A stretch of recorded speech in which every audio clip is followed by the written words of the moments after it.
Revenons à Maurice. Nous avons vu comment fonctionne une société de rémérés. Maurice a besoin d'argent, alors un investisseur achète sa maison. Maurice peut rester chez lui, mais aujourd'hui, nous allons démasquer le moteur qui enrichit l'investisseur, le loyer invisible. Dans ces contrats, on ne l'appelle pas loyer.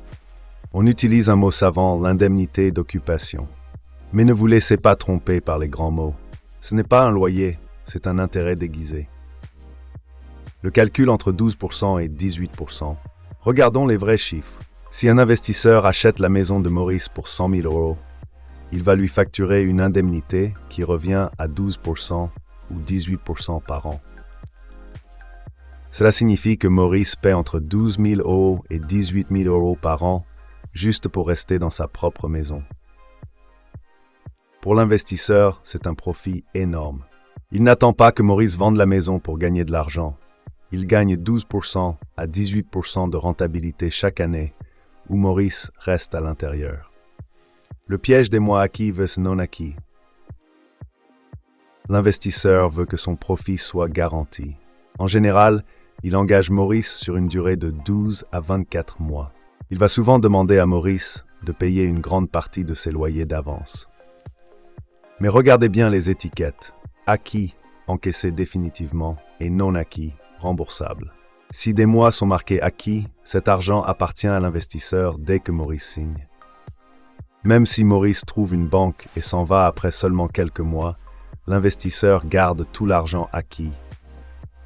C'est un profit massif que Maurice ne reverra jamais. Le grand choix de Maurice, rester ou vendre. Maurice doit décider de sa stratégie immédiatement. La stratégie rester.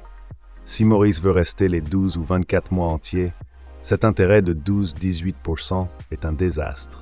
Cela mange ses économies et rend impossible le rachat de sa maison. Il paye simplement pour retarder l'inévitable. La stratégie vendre. Si Maurice est malin, il utilise le réméré comme un simple pont. Il répare son crédit, vend sa maison au prix du marché et part avant que le loyer invisible n'avale tout ce qu'il lui reste. La leçon de l'architecte. Les investisseurs gagnent leur vie grâce à votre indemnité. Ils n'attendent pas que vous échouiez. Ils gagnent chaque mois où vous restez dans cette maison. Dans le grand livre de l'architecte, nous disons « Le coût de la peur est élevé ». Ne laissez pas votre peur de la banque vous faire signer des mois acquis pour une maison que vous n'avez même pas encore habitée. Mais que se passe-t-il quand les mois défilent et que Maurice n'a toujours pas trouvé de banque? C'est là que l'horloge du désespoir commence à sonner. La prochaine fois, dans l'épisode 4, nous parlerons du prix de rachat et comment la maison qui vous appartenait coûte soudainement 20% de plus pour la récupérer. Révélez l'architecture. Vérifiez les calculs avant de signer. Aide-mémoire de survie spéciale Maurice. La part de l'investisseur. Rappelez-vous, l'indemnité d'occupation et la façon dont ils gagnent 12% à 18% sur leur argent. Vous êtes leur marge de profit. Acquis versus non acquis. Battez-vous toujours pour avoir 0 mois acquis. Vous ne devriez payer que pour le temps où vous occupez réellement la maison. Le compte à rebours, 12-24 mois.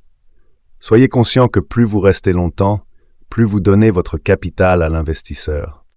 Le plan de sortie. Si vous ne pouvez pas assumer 12-18% d'intérêt, votre objectif est de vendre vite, pas de rester lentement.